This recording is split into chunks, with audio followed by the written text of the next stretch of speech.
Bueno, mientras Leonardo va viendo si funciona esto de la presentación, lo voy presentando. La verdad que es un honor tenerte aquí, Leonardo Majul. Él es licenciado en Ciencias Biológicas con especialidad en Micología y Fisiología Fúngica. Es estudiante de doctorado del Laboratorio de Micología Experimental y del Laboratorio de Agrobiotecnología, ambos de la Universidad de Buenos Aires. En sus investigaciones relaciona aspectos de fisiología fúngica con aplicaciones biotecnológicas. Trabaja en colaboración con el grupo interdisciplinario Sistemas Materiales de la Facultad de Arquitectura, Diseño y Urbanismo de la Universidad de Buenos Aires, justamente en el desarrollo de aglomerados fúngicos, y es parte de la Fundación Hongos de Argentina para la Sustentabilidad. Así que bienvenido, Leonardo. ¿Pudiste? Sí, bien. Les voy comentando mientras tanto, ¿sí?, que él nos va a traer, ¿sí?, en esta ocasión, en esta primer charla del segundo Congreso Provincial de Enseñanza de las Ciencias Naturales, los hongos y su importancia en la enseñanza de las ciencias. Para ello, él va a exponer, ¿sí?, junto con su presentación que nos tiene preparados, y a los que están en esta charla presente, les voy comentando de que pueden ir escribiendo en el chat, pido la palabra, ¿sí?, para hacer alguna pregunta, alguna inquietud, para exponer alguna inquietud, ¿sí? Así organizamos el conversatorio que vamos a tener posteriormente. Si no, simplemente pueden escribir sus preguntas, que oportunamente serán transmitidas a Leonardo. Tenés desactivado el micrófono.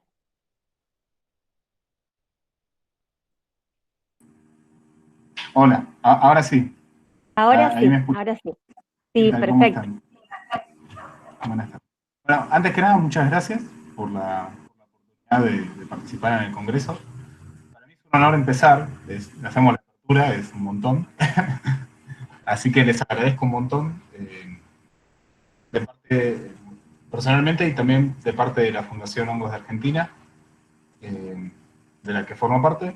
Bueno, antes de arrancar, les quería comentar que Hongos de Argentina es una fundación cuyo objetivo es divulgar un poco del mundo de los hongos en la sociedad, que tenemos, o sea, nuestra vía para hacerlo son diferentes actividades, en general son presenciales, tratamos de que sea bien federal, tenemos parte de nuestros representantes están en Buenos Aires, otros están en Córdoba, tenemos también gente en Misiones, en Esquel, y también en provincia de Buenos Aires. Así que estamos bastante desparramados, nos falta, no llegamos a todos lados porque, bueno, no somos tantos, ¿sí?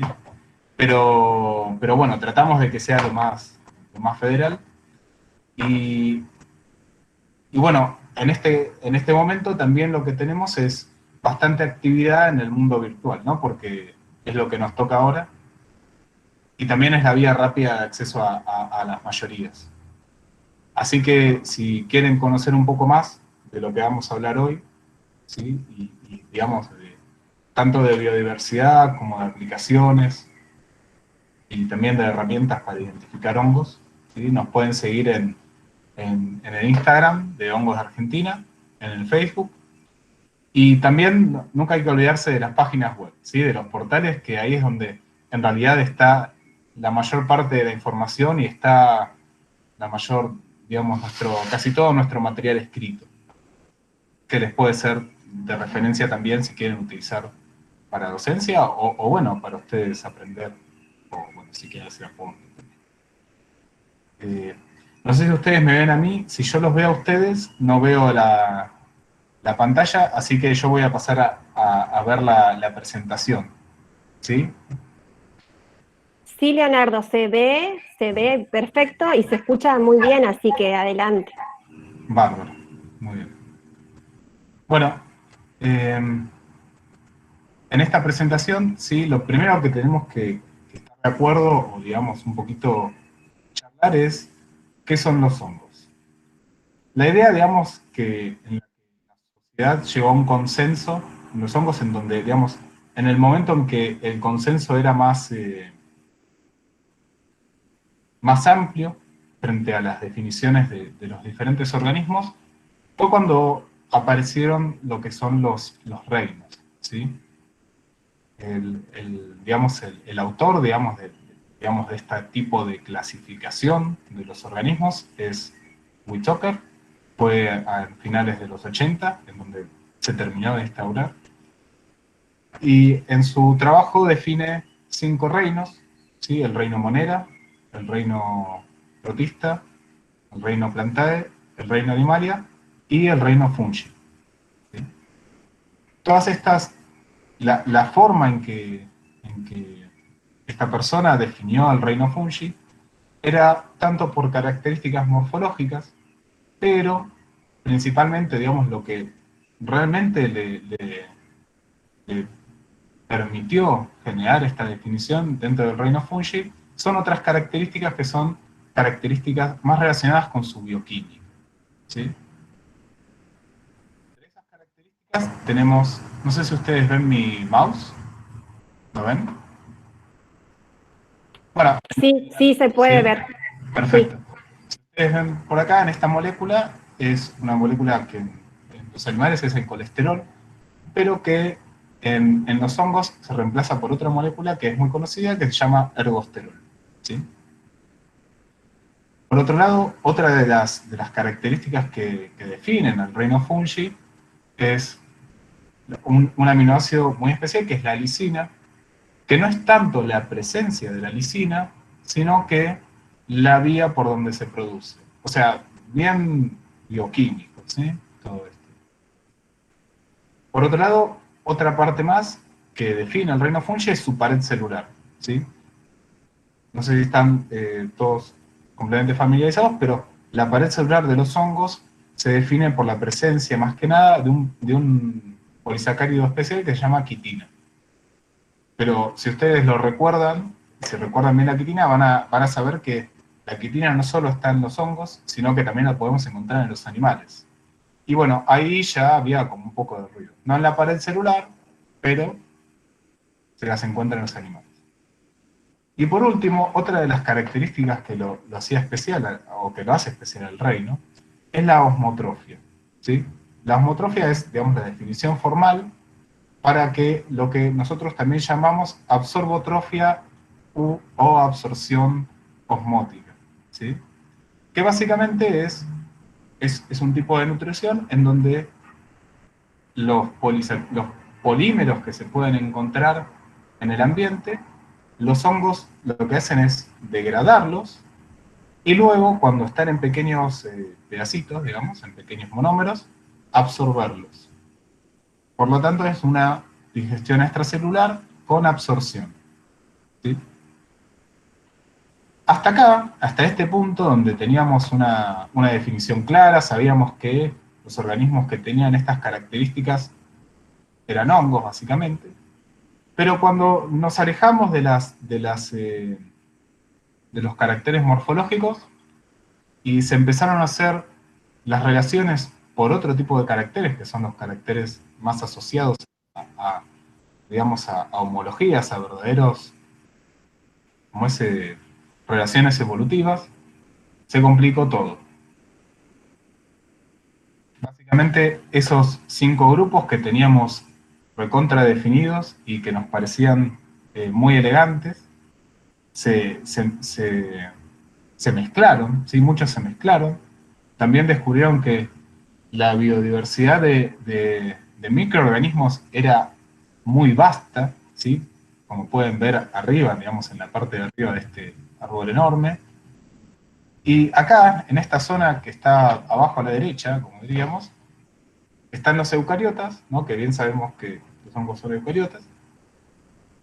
Hay una pequeña rama casi al final del árbol, en donde nos encontramos con un grupo bien definido, conocido como Opisthocomta. En este grupo Opisthocomta, que se caracteriza porque el primer organismo que era Opisthocomta, que tenía, o sea, que su antecesor común, ¿sí? Digamos, el que originó el grupo Opisthocomta, se caracterizaba por tener una célula unicelular flagelada con el flagelo en su parte posterior, que dirigía el movimiento de este organismo hacia adelante. ¿Sí? Es parecido a lo que nosotros podríamos pensar en una célula germinal animal masculina, tipo como un espermatozoide, digamos. ¿Sí? Lo que es curioso y lo que es interesante, ya sé que parece muy complicado, pero de que aquello que parecía todo aislado y completamente separado de la cuestión de los reinos, ¿sí? La cuestión de los animales, los hongos, las plantas, las bacterias y los protistas, al ver la verdadera evolución, lo que empezamos a observar es que los animales estamos mucho más cercanos a los hongos que los hongos a las plantas, ¿sí? Entonces, empezamos a darnos cuenta de que quizás esas diferencias morfológicas son muy grandes, pero que en realidad son mucho más cercanas de lo que antes se pensaba, ¿sí? Entonces, a mí me parece súper interesante, sí, no sé si llegará a este nivel de detalle, pero que vean que a pesar de que los hongos antes se los estudiaba dentro de los animales y que después se los separó en reinos, siguen estando conectados y principalmente conectados no a lo que se pensaba antes, que eran las plantas, sino que se los relaciona profundamente con los animales, como pueden ver acá en las flechitas. Esto, que parece muy de división de aguas, es muy interesante porque nos puede introducir a otro concepto que es un concepto que se está empezando digamos, a entrar en consenso dentro de las diferentes comunidades, que es no solo nombrar a la biodiversidad en función de la fauna y de la flora, sino también incluir a los hongos, incluirlos, incluirlos por un tercer concepto que es funga. ¿Sí? Y así como de alguna forma los dividimos por la parte evolutiva y por esos caracteres que nos mostraban esa evolución, de alguna forma los volvemos a reunir y los volvemos a reunir en el reino y en funga. ¿Sí? Básicamente la palabra funga es un derivado de fungi, ¿sí? Que representa el reino fungi o a la división fungi en este caso, ¿sí? Y que tiene su base en, en el latín y que se ve representado por una diosa que es la diosa Artemis, que es una diosa latina, ¿sí? De griega, o la pueden encontrar también como Adriana, pero no me acuerdo, perdón, ahora se me hizo una laguna, pero Artemis seguro. Y en esta gran, digamos, es muy interesante porque empieza a diferenciar de vuelta de las plantas. Saca ese arraigo que ya vimos que evolutivamente están completamente separadas y lo vuelve a representar y lo distingue como un grupo muy grande, diferente, y que se lo nombra como funga. ¿Sí? Es muy interesante porque, digamos, empieza a generar un concepto dentro de la biodiversidad.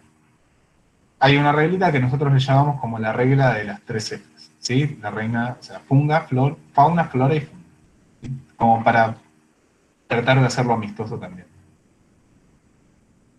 Bueno, y cuando hablamos de hongos, es imposible, ¿sí? Eh, ignorar, digamos, digamos, el hongo más conocido de todos, que es Amanita muscaria, ¿sí? Amanita muscaria, de alguna forma, si uno hace, digamos, si le pidieran que describiera un hongo, probablemente lo primero que le llegaría a la cabeza es Amanita muscaria. O bueno, es atleta para algunos, pero es más difícil de describir. Pero bueno, el más conocido es Amanita muscaria, y es muy interesante esto porque lo que nosotros vemos de Amanita muscaria o lo que nosotros vemos de cualquier hongo es únicamente, en realidad, su estructura reproductiva.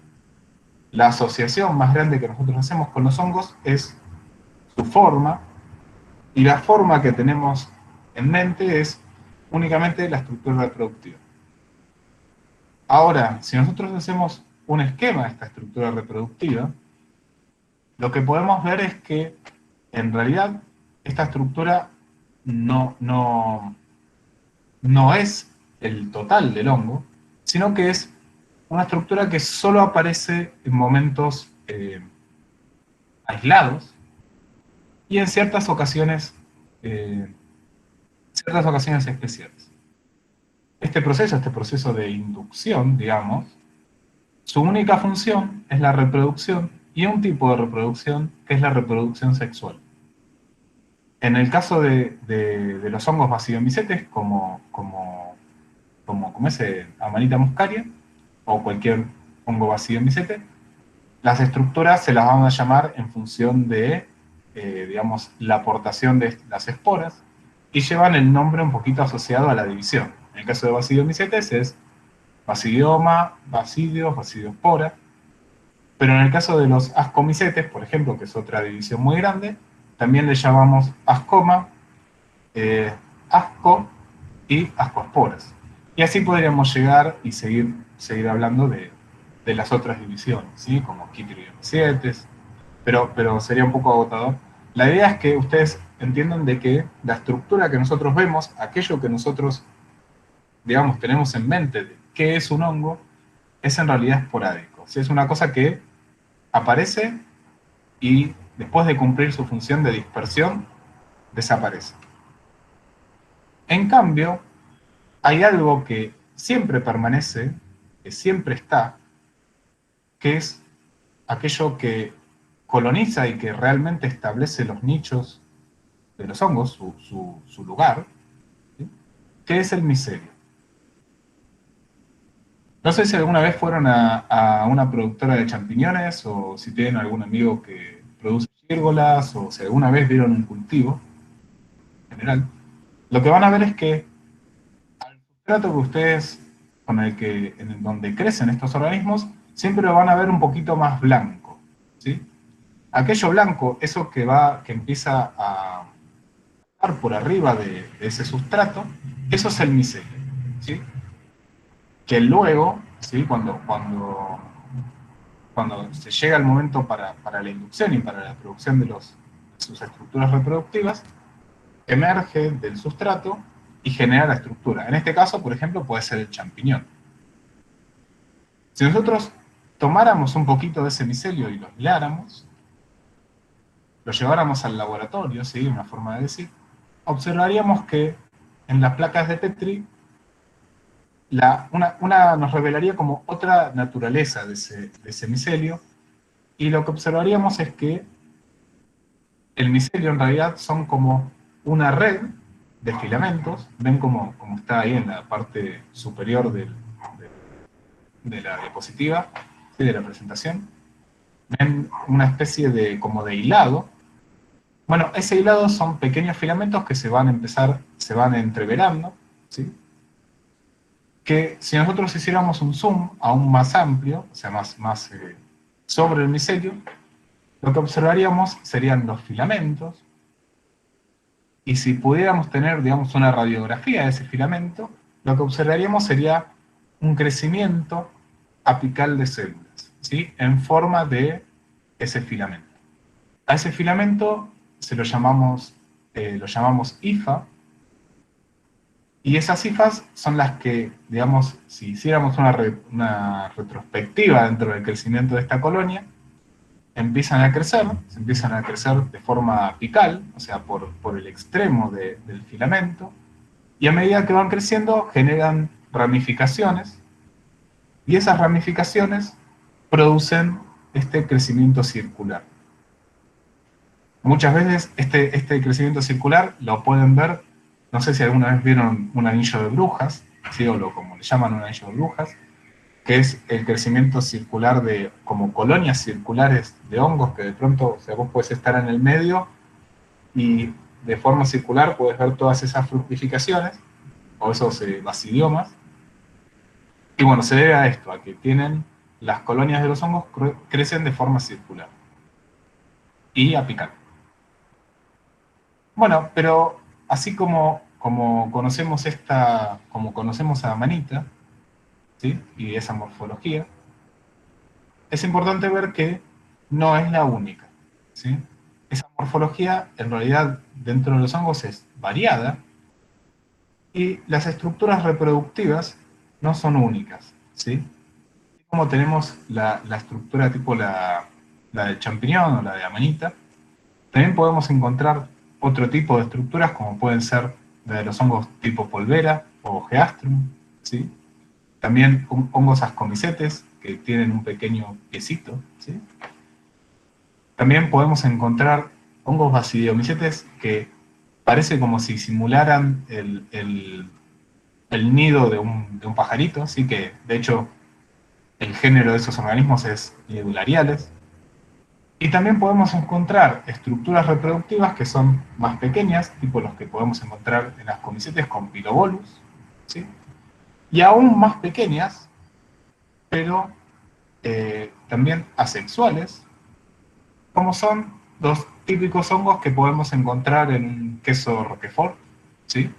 Como Penicillium eh, Canterbury, pero ese tipo de Penicillium, ¿sí? O Penicillium notatum. Eh, con lo cual, la diversidad que nosotros ya conocemos de morfologías es muy amplia. A pesar de conocer tantas especies, se conocen cerca de 200.000 especies, estas solo representan un 15% de la totalidad, ¿sí? Con lo cual pueden ver la cantidad de trabajo que hay por hacer. Y aparte de especies. Ahora, es muy importante comprender a través de esta biodiversidad y de una, digamos, de una interpretación dentro del ambiente, la funcionalidad que tienen estos hongos en los ecosistemas. ¿Sí? En general, los hongos, como son de naturaleza heterótrofa, ¿sí? Son heterótrofos, no producen su propio alimento, siempre están asociados a un sustrato o a otro tipo de asociaciones más tipo simbióticas. Ahora vamos a empezar a ver un poquito de esas relaciones y a entender en base a esas relaciones algunas funciones puntuales que tienen estos hongos, ya sea con los organismos muertos, ¿sí? Por una reacción patogénica, con organismos muertos pero saprófitos, y con organismos vivos estableciendo relaciones simbióticas. Bueno, a mí me gusta, cuando hablamos de la degradación de sustratos, ¿no? No nos ponemos, yo creo que cuando no conocemos el reino de los hongos o no estamos muy afines o estamos dentro de la urbe, ¿sí? Una forma de decir, es muy difícil algunas veces imaginar la degradación de los sustratos de la lignocelulosa, ¿sí? De los restos de árboles, de los restos de hojarasca. Parece como algo mágico, y la verdad es que entre los ciudadanos, en la sociedad, es como si hubiera un agujero negro, como si ahí el imaginario no llegara, ¿no?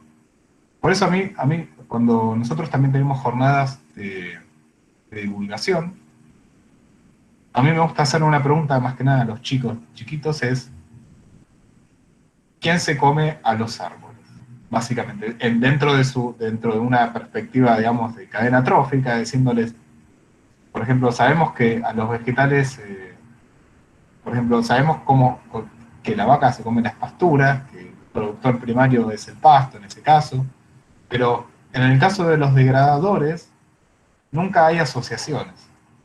Entonces, cuando vemos un árbol, cuando cae un árbol, es, es muy es muy difícil hacer ese acercamiento, ¿sí? Hacer esa aproximación. No, no está dentro del imaginario.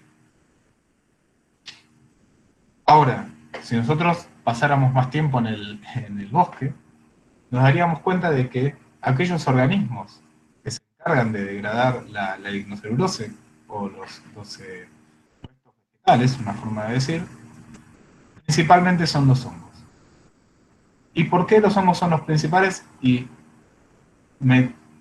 hay mucha evidencia en donde en realidad te dice que sí o sí hay una intervención por un hongo, es porque son los únicos capaces de degradar una de las moléculas principales de la lignocelulosa, que es la lignina. ¿Sí? La lignina es la molécula más recalcitrante de la naturaleza. ¿Qué significa? Está todo el tiempo en el ambiente. De hecho, es una de las moléculas, probablemente la molécula mayoritaria, dentro de la formación del suelo, ¿sí? Lo que llamamos humificación. Antes de humificarse, antes de degradarse parcialmente, antes de formar lo que vendría a ser la tierra, la materia orgánica de la tierra, pasa por los hongos. Y puntualmente los hongos degradadores de madera, o en caso de hojas, ¿sí? Los hongos degradadores de hojarasca. Luego en el suelo la progresión dentro de la degradación continúa, ¿sí? Tenemos hongos que son más celulolíticos, que actúan sobre la celulosa luego del ataque de la lignina, porque es un estorbo para ellos, digamos. Pero principalmente los degradadores, los que atacan la materia orgánica vegetal, son los hongos, ¿sí? Puntualmente los hongos degradadores de lignina, de madera. Dentro de las curiosidades que podemos ver en el mundo, eh, algo que me gustaría contarles a materia medio de anécdota es que siempre sabemos que en presencia de hongos se produce la degradación de la madera. Pero ¿qué pasa cuando no están? ¿No? Uno podría pensar, bueno, me tengo que remontar al momento en la historia de la naturaleza, de la evolución, en donde estos sistemas de degradación no existían. De hecho los hay, ¿no? De hecho es el momento en donde se produce la mayor cantidad de materia orgánica y son nuestras reservas de petróleo. Pero aparte de ese momento, cercano a la actualidad, el momento donde uno puede ver eso es cuando hay una especie de gran desinfección en ambientes naturales.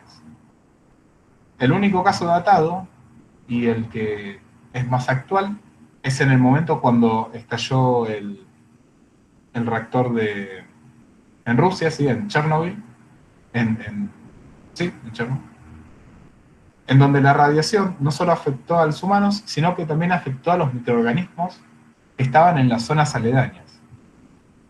Entonces, luego de un tiempo, luego de haber disminuido la radiación, los pobladores se dieron cuenta de que la materia orgánica de los árboles, de los bosques cercanos a Chernobyl, no se degradaba.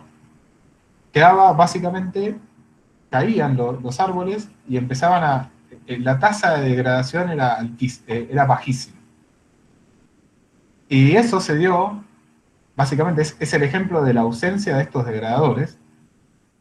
Eso se dio porque la radiación había matado a estos organismos, con lo cual se empezaban a acumular. Me pareció como que era algo que les quería mostrar para que vieran, digamos, el contraste, ¿no? La ausencia de estos organismos.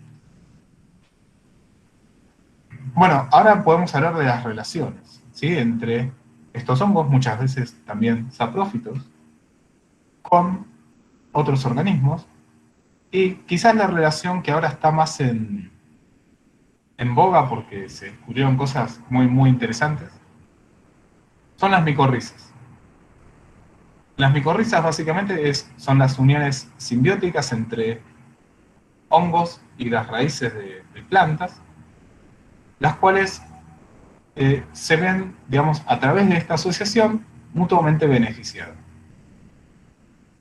Dentro de las cosas que se descubrieron hace no mucho, hace poco tiempo, es que esta relación que se establecía entre el hongo y la planta no era única de una planta, sino que también podía comunicar, podía establecer relaciones entre un árbol de una especie, la micorriza, y a través de esa misma micorriza, el árbol de otra especie, o de la misma especie. ¿Sí? Y de una forma casi análoga o muy antropocéntrica, se la llamó la Internet de, de las plantas. Antes de pensar en la Internet de las plantas, ¿no? O analizando esta relación, debemos pensar un poco la función o ¿cómo es? La adaptación que esta relación provoca. La principal ventaja para la planta de ser micorrizada o de estas raíces micorrizadas es que aumenta de forma eh, muy alta la superficie de absorción que puede llegar a tener una raíz. Imagínense el diámetro que puede llegar a tener un tejido y el diámetro que puede llegar a tener una célula o un filamento. Es mucho más grande la superficie que puede llegar a abarcar los filamentos que la superficie que puede abarcar una raíz simplemente descomponiendo esta raíz por cada uno de estos filamentos. ¿Sí? Con lo cual, la principal y la primera ventaja o adaptación que se genera a partir de una micorriza es la expansión de la raíz. Asociada a esta expansión de la raíz, también lo que se beneficia la planta es la capacidad, es por las características y capacidades de los hongos. ¿Sí? Puntualmente, los hongos basilomicetes, que son los micorríticos en general, también hay otra, que son los micotas, perdón, pero también son otra división, también ahí. Pero la principal ventaja es que pasan a tener, digamos, características que también tienen los hongos. Dentro de esas características es la gran absorción, ¿sí? Como dijimos antes, que son absorbotrofos, la gran capacidad de absorción de agua, pero también la otra capacidad que tienen es quelante de metales o, digamos, de minerales, ¿sí? La absorción de minerales es mucho más amplia. Puntualmente, y quizás de las dos más importantes, es la capacidad también de transformación de nitrógeno y de absorción de nitrógeno, y de captación y de absorción de fósforo.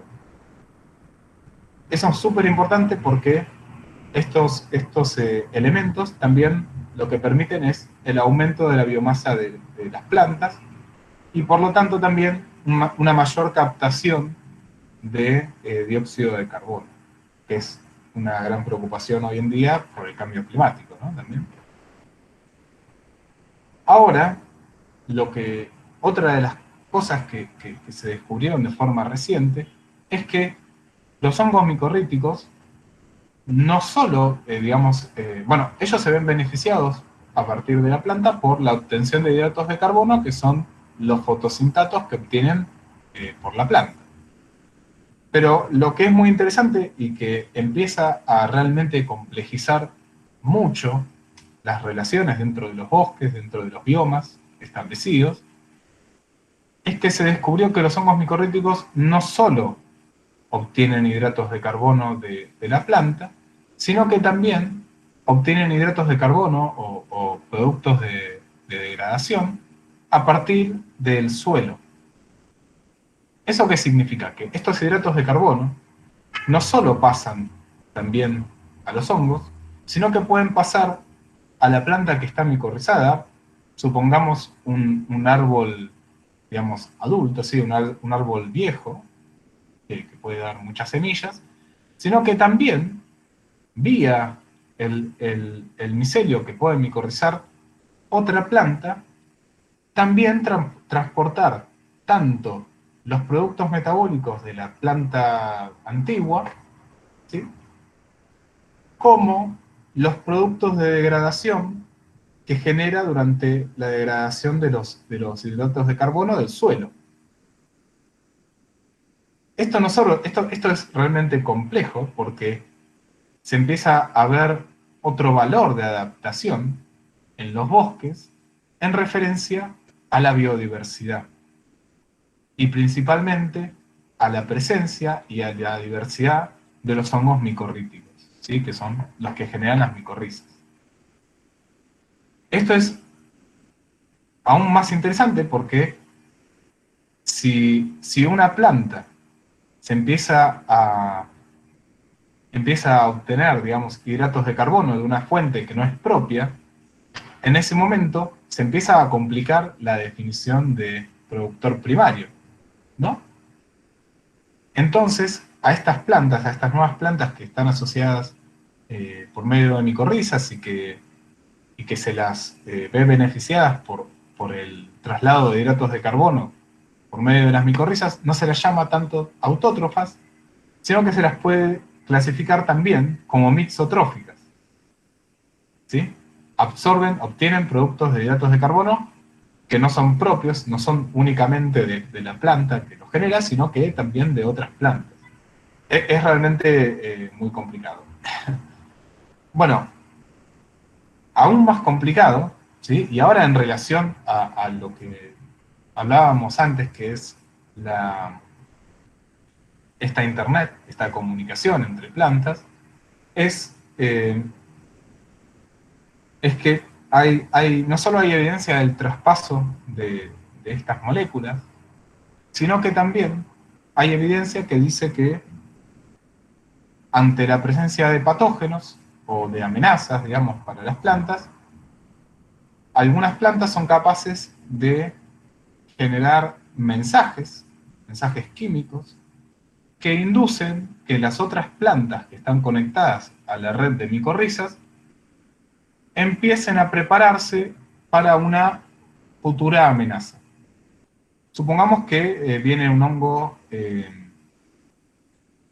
patógeno, un hongo patogénico que pudre las raíces de los árboles. Bueno, en ese caso, si una planta es capaz de censar este hongo, se comunicará con el resto de las plantas para que al menos tenga una respuesta, ¿sí?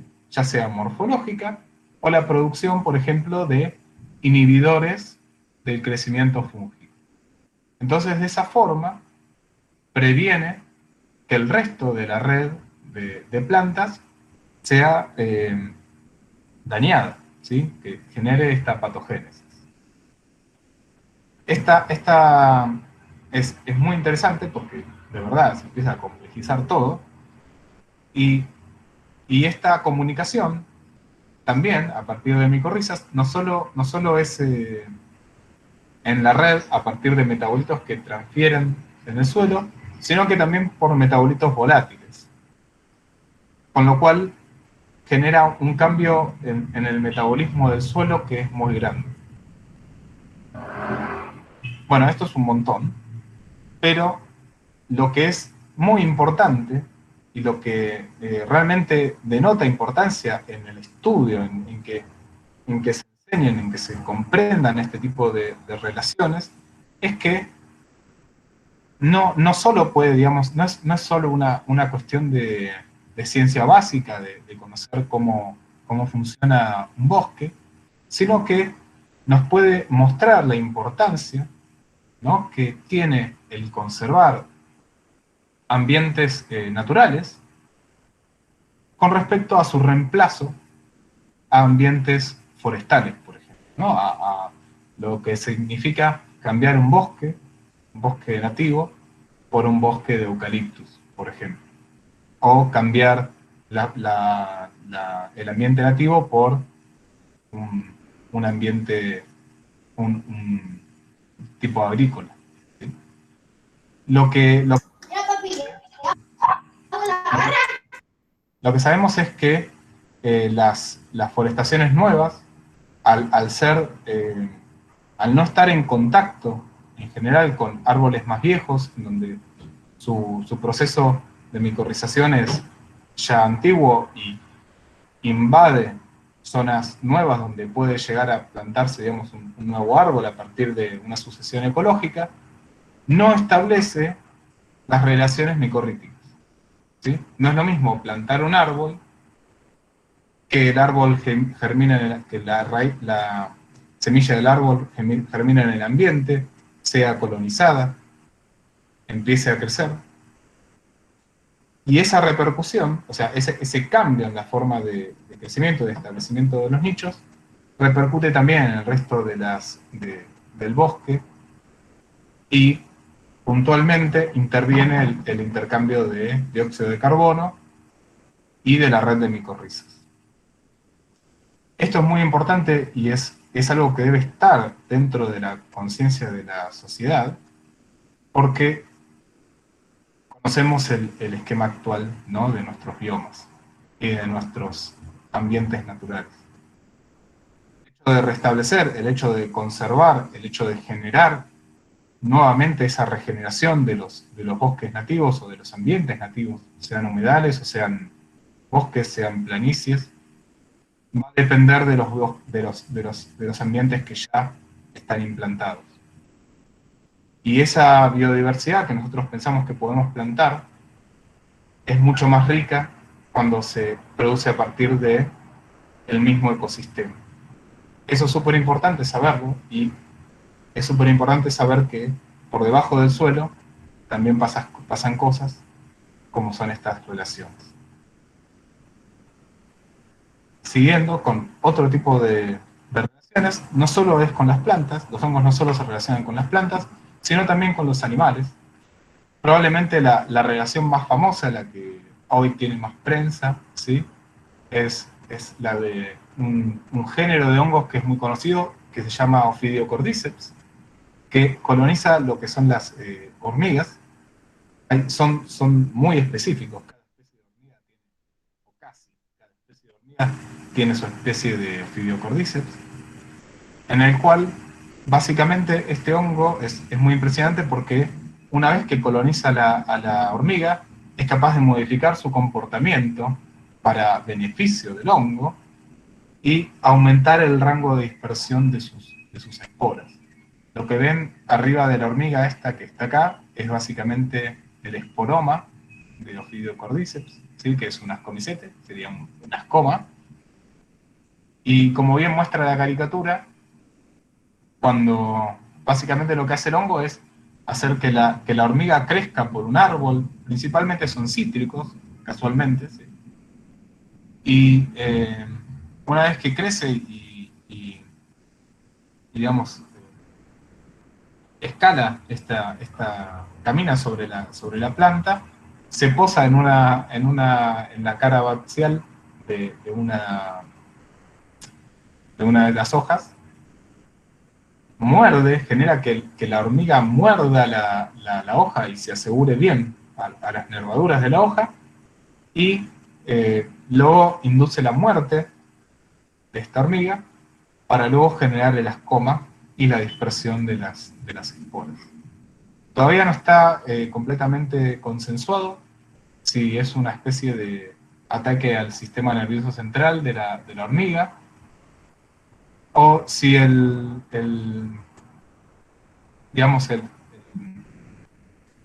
esta colonización es un poco hasta más cruel, si uno se pone a pensar, porque puede llegar a ser hasta a nivel muscular o del tejido muscular de las hormigas, o bueno, su análogo, al tejido de las hormigas, provocando como una especie de señalización a partir de los... Esta es realmente un proceso muy complejo, pero es muy fantástico cómo se producen estas interacciones. No todo es negativo para los animales. Estas no son las únicas adaptaciones que tienen los hongos y los insectos, en este caso, ¿sí? Por ejemplo, el coleóptero que podemos ver acá es un coleóptero del género Malus, ¿sí? En donde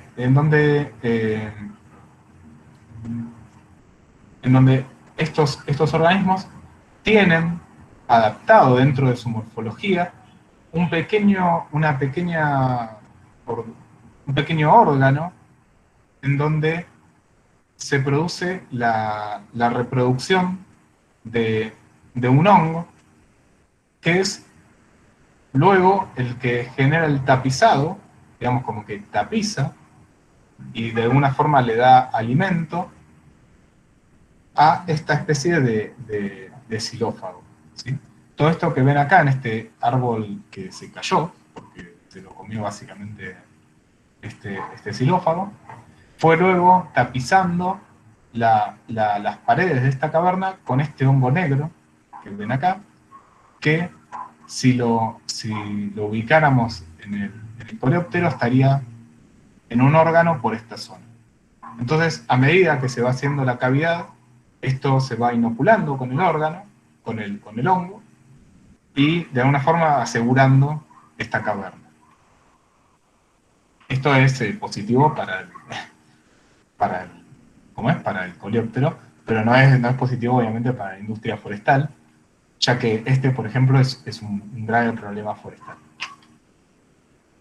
Bueno, y quizás por último, y ahora vamos a ver varias cosas, otra de las relaciones importantes con los animales es con los humanos, ¿sí? Y algo que es súper importante saber es que, bueno, nosotros tenemos un montón digamos, de experiencia con respecto a las infecciones de los hongos humanos, porque nos resultan un montón, ¿sí? De hongos de Argentina. Y la principal interacción es el deseo de comerlo, ¿sí? Básicamente, la gente se quiere comer a los hongos que encuentra en el ambiente. Le llama la atención. Y puntualmente una característica que es súper importante en esta interacción, ¿sí? Digamos, es que las características, la morfología de los hongos no tiene ninguna diferencia con su toxicidad. De hecho, en esta filmina, lo que vemos son diferentes colores, diferentes o morfologías relativamente similares, y no hay ninguna relación, por ejemplo, entre el color y la toxicidad. De hecho, si hiciéramos una valoración de la comestibilidad de estos hongos, veríamos que, por ejemplo, este que está acá arriba a la izquierda es Amanita phalloides, ¿sí? Es blanco, muy parecido o relativamente parecido al champiñón, pero es que ven acá abajo, o Agaricus bisporus, pero a pesar de ser blanco, ¿sí? De tener una morfología similar, Amanita phalloides es capaz de generar una disrupción en los riñones, hepática, ¿sí? Que luego puede pasar a ser puede ser mortal, a grado tal de únicamente prevenirse mediante el trasplante de los órganos, ¿sí? Puede fallar los riñones o el hígado. En el caso de los otros hongos, son también tóxicos, pero con niveles de toxicidad mucho menores.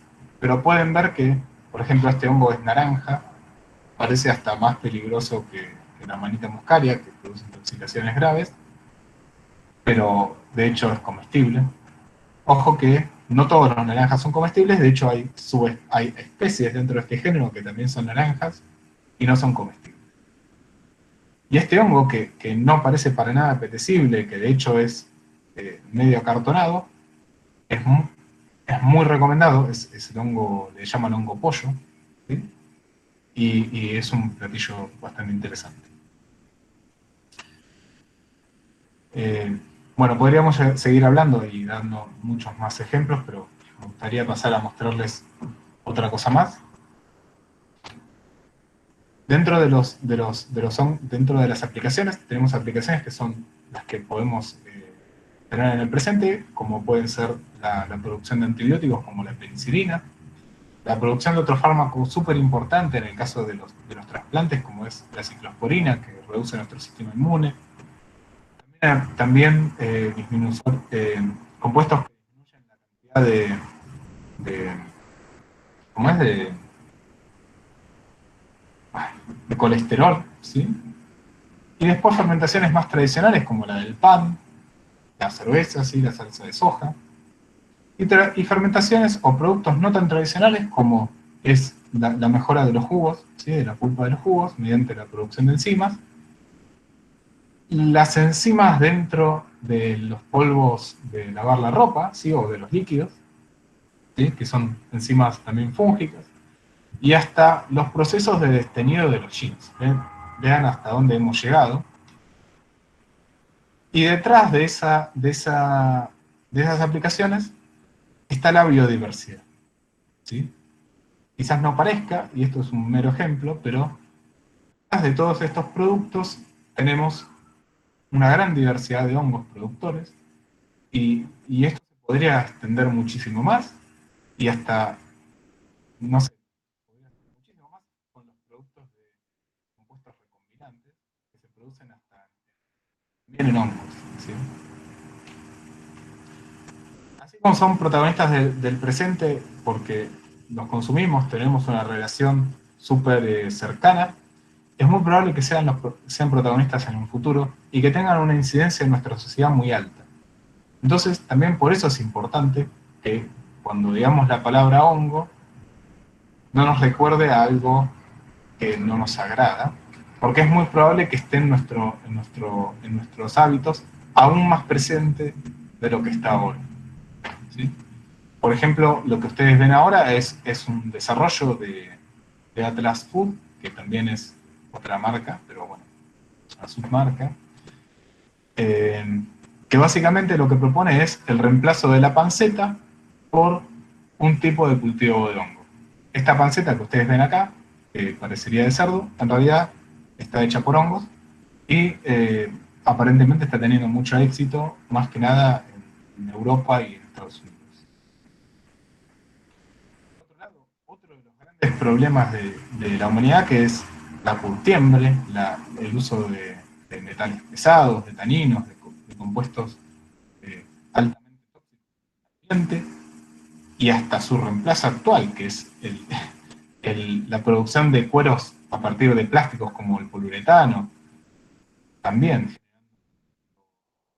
plásticos, también puede ser reemplazado por un nuevo tipo de cueros que es como le llaman cuero vegano, pero bueno, es a partir de hongos, que está en proceso de desarrollo, pero de a poco empieza a aparecer, ¿sí? Es muy probable que antes que nuestras futuras camperas sean biodegradables y ya no estén hechas de cuero de vaca, sino que estén hechas de cuero de hongo. Eh, una aplicación más que probablemente esté en nuestro futuro son los aglomerados fúngicos. En este caso muy puntual y muy interesante es mediante el reemplazo de unos polímeros, que es el poliestireno, ¿sí? El tergopol, que también generan micropartículas y que no solo es un problema por el producto que es realmente tóxico y que actualmente hasta ingerimos, sino que también es un problema porque está hecho en base de petróleo, ¿no? Que es otro contaminante más, que trae también montones de problemas ambientales. Los hongos no solo van a estar en la comida, no van a estar en los envoltorios, sino que también probablemente están en nuestros pisos y paredes, ¿sí? Ya hay industrias en Europa que proponen la generación de esto que ven acá, que son insonorizadores en base a aglomerados fúngicos, y este piso que está un poco cambiado, pero que también está hecho en base a aglomerados, en su mayor parte, mayor medida, y así como están en Europa, están empezando a haber desarrollos locales, ¿sí? En este caso, es un poco una muestra de lo que hacemos nosotros en un taller, en uno de los grupos que participo, en donde también hemos llegado a pequeños insonorizadores que de a poco vamos desarrollando para, para aplicar, ¿sí? Todo esto en base a hongos. Bueno, creo que eso es todo. Y bueno, nada, estoy abierto a preguntas.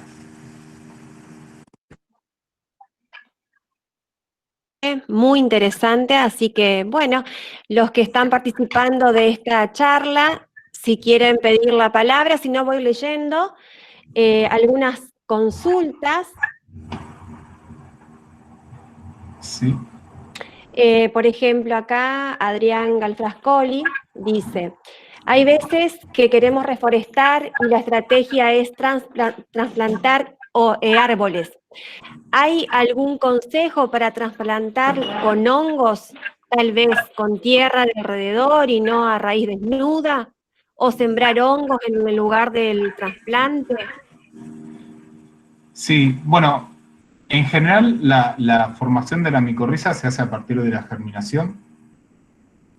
Es mucho más probable que aquellas micorrizas que se generan, digamos, in situ, o que esas micorrizaciones que son in situ, sean después las que son exitosas para producirse cuando se genera el bosque o el ambiente natural. Aún así, es probable que hayan chances de que se formen las micorrizaciones, pero la verdad es que es muy difícil de saber. Aparte porque no son las mismas las condiciones de crecimiento, por ejemplo, en un vivero, o de micorrización dentro de un vivero que dentro de un suelo nativo, digamos. Pero bueno, yo que sé, hay chances de que sí, de se genere. No le puedo, la verdad es que no puedo asegurarle que sea más probable, pero sí utilizaría un suelo nativo, sí. Más que nada para reproducir la funga de ese suelo. Bien. ¿Cualquier tipo de planta se encuentra micorrizada? Bueno, en general, todas tienen asociaciones con hongos. Las micorrizas son básicamente como un gran grupo, ¿sí? Que se describe por la forma de asociación, pero hay muchas especies de hongos que se asocian. Esas asociaciones son bastante específicas, o bueno, hay diversas micorrizas que pueden establecer las asociaciones, con lo cual, sí, hay una alta chance de que casi todas formen micorrizas. Sobre todo, o sea, lo que se ve es que las plantas tipo las briofitas, desde las briofitas hasta los forestales, digo, las dicotiledonias o monocotiledonias, todas, en la mayoría de los grupos, forman micorrizas. Con lo cual, eso nos lleva a un porcentaje altísimo, que es como un 95%. De hecho en un momento, hasta se planteó que era muy difícil establecer, digamos, la raíz únicamente, y si no se lo tenía que pasar en el ambiente natural a hablar directamente de micorriza. Sí, hay mucha chance de que casi cualquier planta establezca micorrizas. No tiene que por qué estar todas conectadas, porque es probable que sea de diferentes especies y no siempre las compatibilidades son posibles entre micorrizas. Bien, muchísimas gracias. Ahora hay otra de Margarita Oliva. ¿Los cambios climáticos afectan la reproducción de los hongos? ¿Cómo es el caso de los líquenes? Bueno, en el caso de los líquenes se los voy a dejar a Renato, así le damos la posta a Renato el próximo seminario. Pero sí, obviamente las temperaturas cambian. En general son sucesos todos diferentes, ¿no? Lo que uno ve en realidad es algo parecido a lo que ve con las plantas. Se aumenta o se disminuye el rango de crecimiento de las especies que están asociadas a las temperaturas. Si nosotros aumentamos las temperaturas de una zona, es muy probable que aquellos hongos que estaban, por ejemplo, no sé, a 28 grados como crecimiento óptimo en un trópico, se empiecen a aumentar su rango y se desplacen también a las especies que pueden colonizar esos sustratos a temperaturas más bajas. Bien. Hay cambios, sí. Acá, por ejemplo, relacionado con esto, Adrián también pregunta, en el caso de los incendios como en Córdoba, por ejemplo, ¿la funga se ve también afectada? Sí, claro. Sí, aparte esos incendios fueron muy severos y afectan el suelo.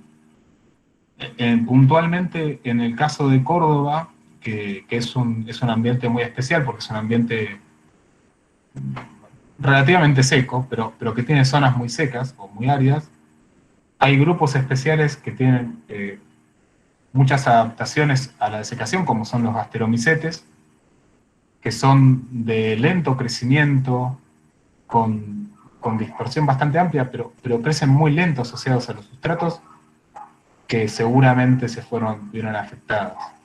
Y así como los asteromicetes, es muy probable que hayan habido muchas especies que, o sea, básicamente si destruyen su hábitat, al destruir el hábitat también limitan el crecimiento en el nicho y por lo tanto también el de las especies asociadas a esos nichos.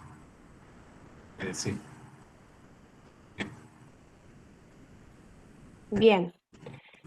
Hay otra consulta con respecto a hongos parásitos humanos. Bueno, esa es difícil. Yo no soy especialista en parásitos humanos. Hay muchos, ¿sí? O sea, en realidad, la, lo que. No sé cuál es la pregunta puntual. Que los hongos parásitos humanos en general atacan cuando están bajas las defensas del sistema inmune. Por ejemplo, las candidiasis, ¿sí? Que se dan generalmente, bueno, ustedes conocen, sí, las candidiasis, se dan en general cuando el sistema inmune está deprimido y tanto las candidiasis como otros hongos que son patógenos como Cryptococcus, ¿sí? Que atacan más que nada a los inmunosuprimidos, ¿sí? Esas son bastante importantes. Hay otras infecciones que también son bastante conocidas, pero que también se producen por negligencia, que son las infecciones de hongos oportunistas, que se pueden generar a partir de una infección, por ejemplo, de una astilla que estaba colonizada por un penicillium, y se han llegado a ver pudriciones de miembros, todas colonizadas como si uno imaginara un queso, pero de un brazo. O sea, todas verdes. Es muy terrible. Yo he visto fotos muy desagradables. Pero sí, la patogenia en realidad por hongos en general se debe a la inmunosupresión, y en base a esa inmunosupresión, la, la, digamos, cómo va colonizando el hongo. Eh, es muy difícil, no hay muchos fármacos que ataquen a los hongos, a las infecciones de los hongos. Por eso son también tan difíciles después de sanar. Bien. ¿Podrías referirte a micotoxinas? Bueno, yo no soy especialista, pero en general la acumulación de micotoxinas se produce, por ejemplo, en granos, en lugares donde pueden progresar los hongos, ¿sí? Y son propias del crecimiento. O sea, son metabolitos secundarios que producen los hongos, pero solo se producen cuando son capaces de crecer, ¿sí? Donde pueden crecer. Por ejemplo, si nosotros dejamos un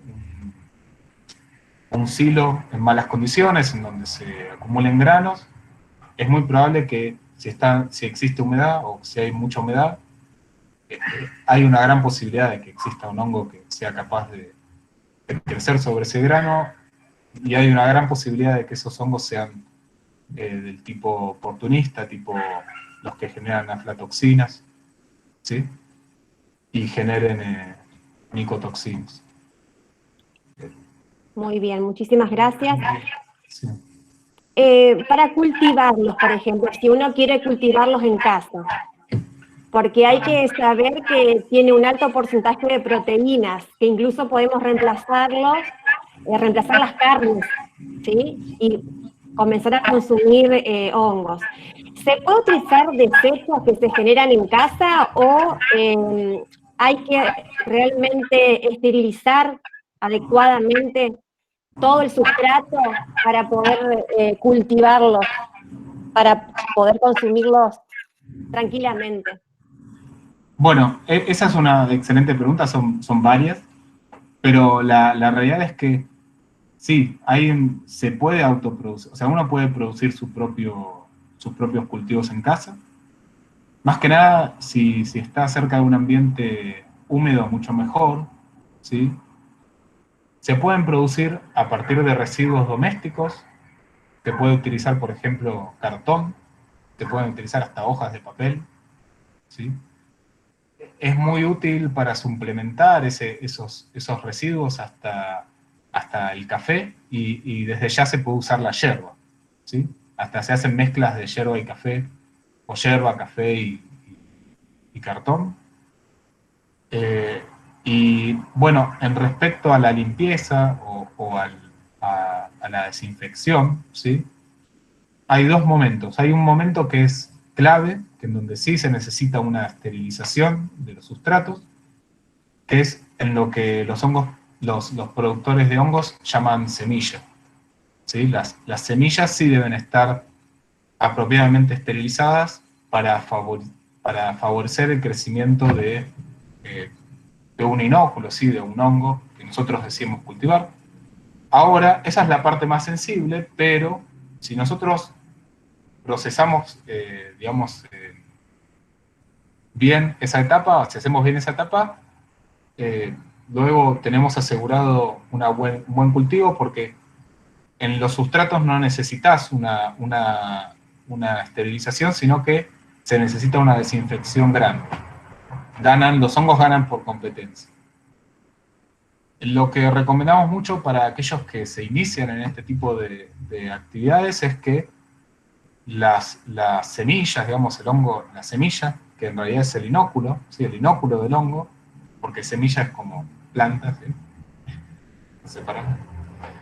El inóculo, mal llamado semilla, se puede comprar en productores de inóculo o de semilla, ¿sí? Semilla. Se le llama semilla miceliada. Entonces, nosotros podemos procesar nuestros residuos, que en general son estos, restos de yerba, restos de... De hecho, si tienen algún tipo de plantación, o restos hasta de poda, o acerrín, se pueden utilizar, y se puede desinfectar o pasteurizar, ¿sí? Y luego agregarle la semilla, el inóculo comprado por un productor. Es lo más recomendable. Bien, muchísimas gracias. ¿Alguna pregunta que haya quedado en el tintero? ¿Alguien quiere tomar la palabra?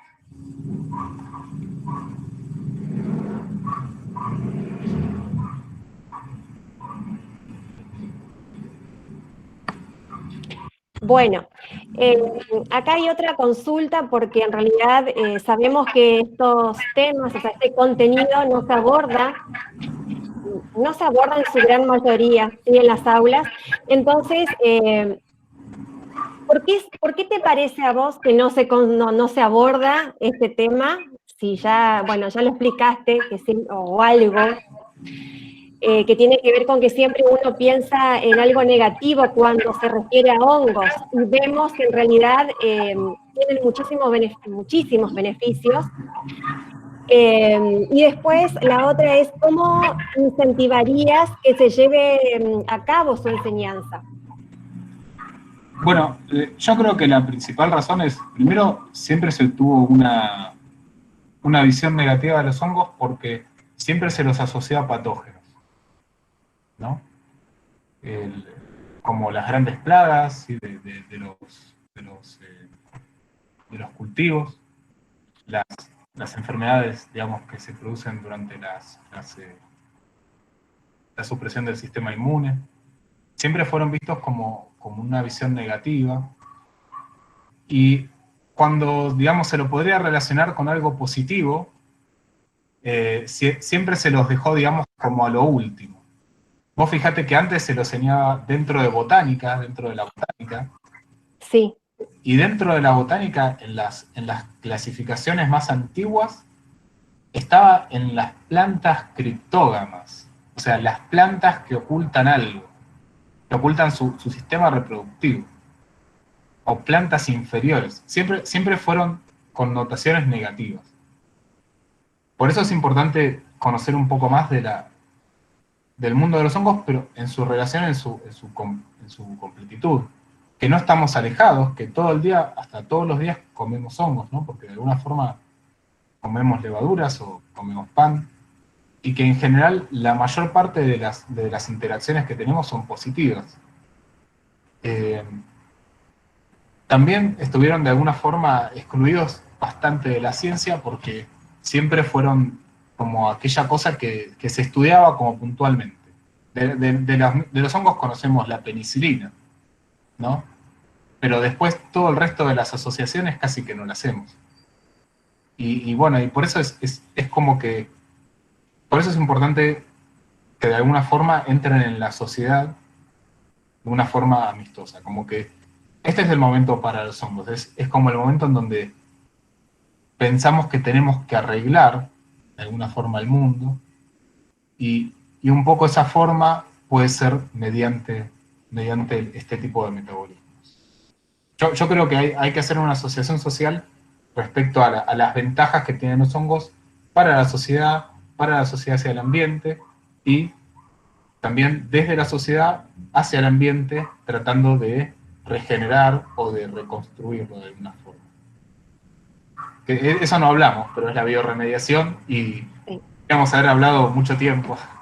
Ah, miento que... sí. Pero sí, siempre hay... Perdón, es que ya no veía nada. Está bien, no hay problema. Eh, Nada, yo creo que siempre fueron como ignorados. Esa es un poco mi reflexión.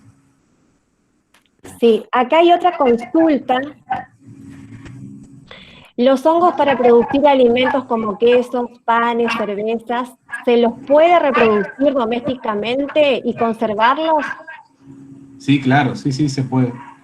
Eh, Obviamente que el proceso de producción de aquello que vayas a querer hacer o que se quieran demostrar, debe cumplir con las condiciones, ¿sí? Para hacerlo. Pero de hecho, muchos productores de cerveza, por ejemplo, de acá, de Argentina, de pronto ya empezaron a aparecer productores de inóculos de levaduras, ¿sí? Que son los hongos que producen el pan o que producen, ¿cómo es? La cerveza. De hecho, se están probando variedades, se están empezando a generar variedades específicas hasta de acá, de Argentina. Y bueno, y antes de eso se hacía la reproducción. La realidad es que para almacenar y para producir un hongo no se necesitan más que las habilidades básicas de microbiología. De hecho, si me puedo tomar un atrevimiento, esperame un segundo.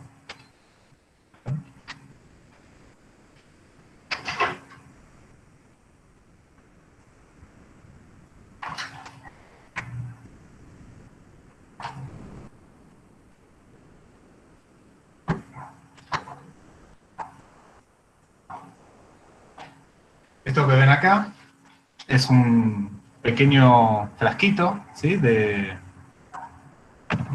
donde venía, no me acuerdo exactamente quién, pero creo que era una crema, que básicamente tiene un agar que esterilicé en una olla a vapor. Y si, bueno, ahora no van a ver bien por la cámara probablemente, pero creciendo en este tipo de gelatina hay un hongo, ¿sí? Este vendría a ser el primer paso para la producción de un hongo comestible. Y esto lo hice en mi casa, en esta cocina. Buenísimo. Sí, Ahí sí es tenemos el posible, ejemplo. es muy alcanzable, es súper alcanzable.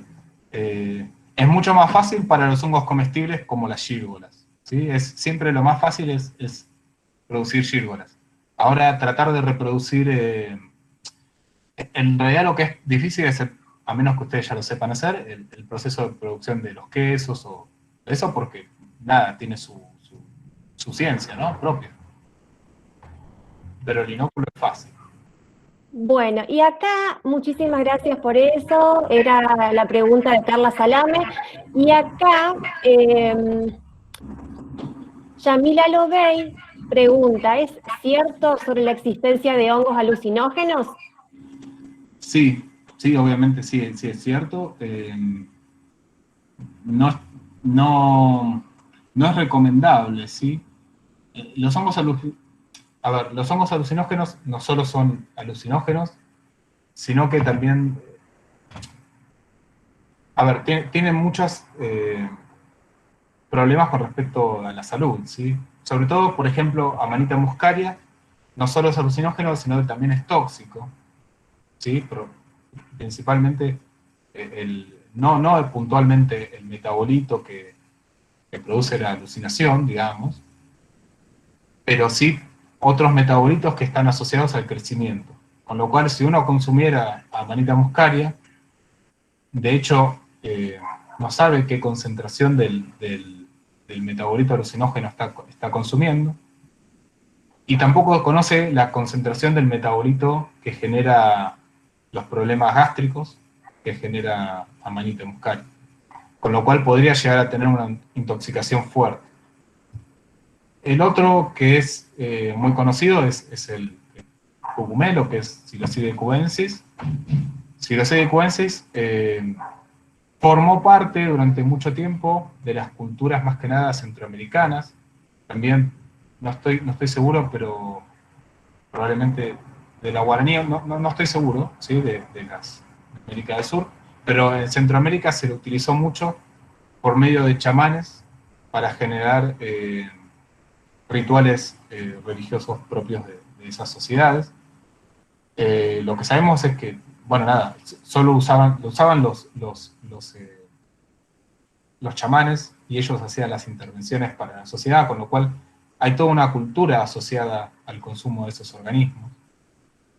Y las personas que utilizan Psilocybe cubensis, digamos, que digamos, no son parte de un ritual en donde se conozca una forma de decir la dosis, que de hecho tampoco la conoces cuando sos consumidor porque es variable, ¿sí?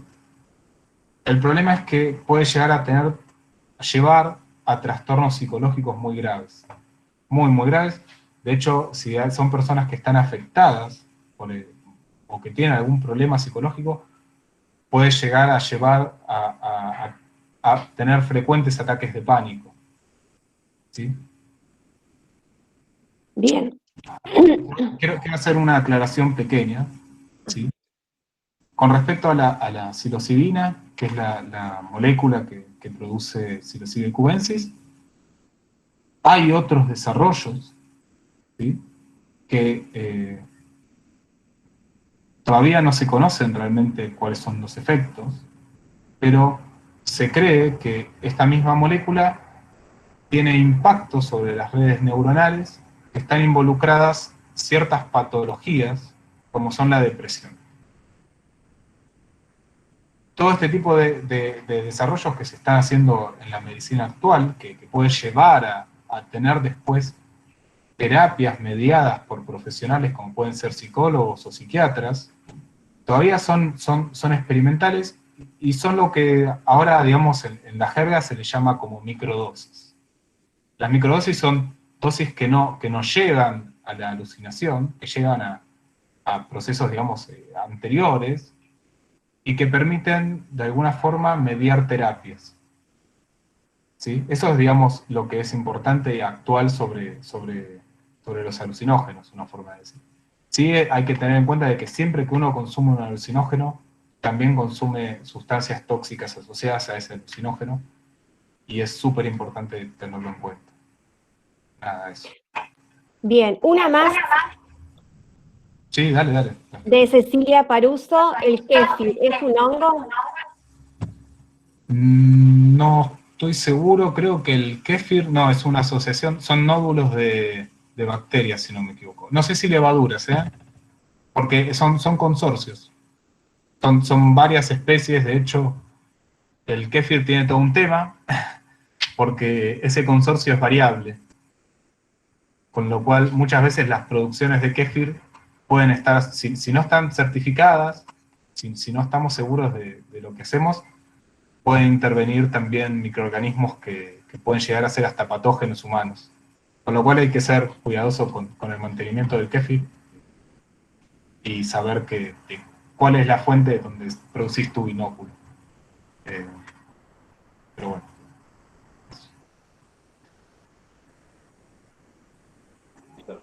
Bueno, la verdad que te agradecemos muchísimo, Leonardo. Yo quiero cerrar con todas las ideas que vos fuiste brindándonos y abordando un poco este tema de cómo podemos abordar este contenido en las aulas y en las instituciones educativas. Me atrevo a decir que se puede abordar interdisciplinariamente, ¿sí? Porque podemos ver que, por ejemplo, en el área de biología se puede abordar en la parte de fisiología de los hongos, la caracterización, clasificación biológica. Leonardo, ¿querés apagar un ratitito tu micrófono? Ah, sí, claro, sí, perdón. Por ejemplo, también en la parte de geografía, tratar de ubicar en ecorregiones, ¿sí? Hacer trabajo de campos, ayudándonos con el área de educación física. En la parte de tecnología se puede abordar tranquilamente lo de la biotecnología que vos habías explicado, que después quisiera que nos muestres, los que están ahí ya va aprovechando. ¿Querés mostrarnos lo que estás haciendo? Sí, sí. Bueno, esta es una muestra muy vieja, de hecho. Ya tiene 6 7 años de lo que son los aglomerados. Esto es básicamente una modificación del proceso de producción de hongos comestibles, ¿sí? Es algo súper alcanzable, así como, digamos, si tenemos la tecnología para producir hongos comestibles, tenemos la tecnología para producir estos aglomerados. Y es muy interesante porque permite también, por ejemplo, tener desarrollos de este tipo de aglomerados en lugares donde necesitarías el traslado obligado de, por ejemplo, de Tergopol, que es como llevar camiones y camiones que pesan gramos o kilos, y lo pueden formar hasta en su casa. Tienen muchísimas ventajas, esto es completamente biodegradable, o sea, tiene la misma biodegradabilidad que tiene un hongo y acerrín, que de hecho ya fue parcialmente degradado, con lo cual es sumamente interesante. Nosotros lo que intentamos hacer es optimizar esto y llevarlo a nuevas aplicaciones. Claro, acá, por ejemplo, Araceli Fabatier dice, la idea de reemplazar el cuero de vaca por hongos, ¿está lejana o muy pronto de usar? Bueno, la limitación principal es muy reciente, pero se supone que debería ser una tecnología que es relativamente escalable. Y las principales, digamos, limitaciones de estos métodos son la escalabilidad, el tiempo de crecimiento y el establecimiento de protocolos un poco más claros durante el desarrollo. Tiene, digamos, como que tiene una parte que sigue siendo artesanal. Como sigue siendo una parte artesanal, es difícil de industrializar. Con lo cual, en este momento, las industrias están tratando de pasar esta etapa. En este momento hay pequeños batch, que por ejemplo, si ustedes quieren buscarlo, yo les escribo acá, hay dos fuentes principales para buscar esta información. Una es un producto que se llama Muskin, que lo dejo ahí en el chat, y otro que se llama Reishi, que es de una compañía que se llama MycoWorks. ¿Sí? Actualmente esas son del cuero fúngico las únicas dos que están fuertes ahora. Bien, muchísimas gracias. Y bueno, continuando con la idea que yo fui anotando, ¿sí? Que por ejemplo también para hacer esta relación interdisciplinaria en las instituciones educativas, también puedo eh, tomarme el atrevimiento de decir que en el área de lengua se pueden abordar mitos y leyendas con respecto a los hongos tranquilamente, desde el área de laboratorio, el cultivo, el informe, ¿sí? Que también se lo puede trabajar con lengua, matemática, que puede trabajar medición, representación en gráficos de crecimiento, desde las artes visuales, el tema de los dibujos, las técnicas diversas para esquematizar un hongo, ¿sí? El ciclo de vida, el tema de la fotografía, porque también hay una técnica que lo podrán encontrar en la página de la Fundación de Hongos de Argentina, está muy bien explicado cómo es la mejor técnica para obtener buenas fotos en el trabajo de campo. También se pueden hacer videos tutoriales explicativos. Bueno, el tema de si en el área de química, trabajar con el tema de las enzimas, las biomoléculas que forman las estructuras, como vos habías comenzado explicando al inicio de la charla.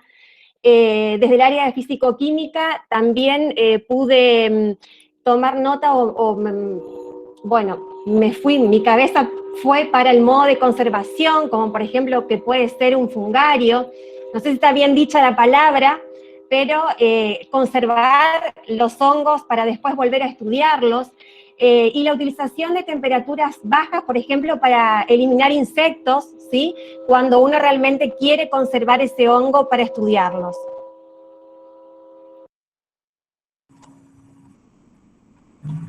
Sí, sí, la verdad es que todas las aproximaciones que das son sumamente interesantes, por lo menos desde mi humilde opinión. Eh, y yo creo que también la forma más interesante de abordar a los hongos es desde, desde el ambiente, desde yendo a hacer la recolección, de demostrar que hay diferentes formas, de ver que crecen sobre madera, de que son los degradadores, de que no hay otra cosa que crezca sobre la madera, prácticamente. Es súper rico. Y todas esas relaciones que... Está bien que la fisiología de los hongos es relativamente compleja, pero las cosas, digamos que las morfologías se pueden ver a simple vista y las relaciones a veces son bastante más intuitivas de lo que uno piensa. Entonces sí, es sumamente interesante, se puede abordar muchísimo. Es muy interesante la apreciación tuya, Analia. Bárbaro. Sí, principalmente, ¿por qué? Porque estamos trabajando en un profesorado, ¿sí? Que en realidad ellos justamente van a ir a trabajar con estudiantes del nivel secundario, ¿sí? El día de mañana, entonces la idea era acercarles un poco de qué manera se puede abordar este contenido que es tan maravilloso y, y justamente tan rico en todos los contenidos como bien vos lo pudiste ir explicando, y si uno se pone a estudiar, por supuesto, aún más. Así que bueno, muchísimas gracias, Leonardo, por todo lo que nos has enseñado en el día de hoy, y agradecemos, por supuesto, a la Fundación Hongos de Argentina por aceptar la invitación. Muchas gracias por la información, muchas gracias por la invitación, ¿sí? Lo que les súper recomiendo es que si tienen ganas digamos, de seguir en contacto con este tipo de información, que entren en la página, ahí les dejé la dirección de internet, sí, la dirección de la página y también Analía. Hay varias direcciones, pero te llevan siempre a la misma página, ¿sí?